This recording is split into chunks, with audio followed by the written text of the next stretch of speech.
கொண்டு வந்தான் பாரி, சீர்கொண்டு வந்தால் சகோதரி, தோல் கொண்டு வந்தான் தோழன், எழுதுகோல் கொண்டு வந்தோம் நாங்கள்.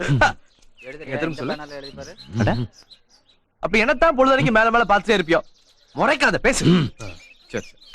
சித்திரமும் கைப்பழக்கம், செந்தமிழும் நாப்பழக்கம். எங்க சொல்ல? எழுத எழுத எழுதி கொண்டே இருக்கும். லிக்கே லிக்கே லிக்கேக்கு ஜாய். அங்க ஷூட்டிங் எடுத்துட்டாங்க. ஷூட்டிங்கா? ஆமா. ஏ கருவாயே வா வா. ஏ சத்தி வாடா வாடா. டேய் சீக்கிரம் வாடா.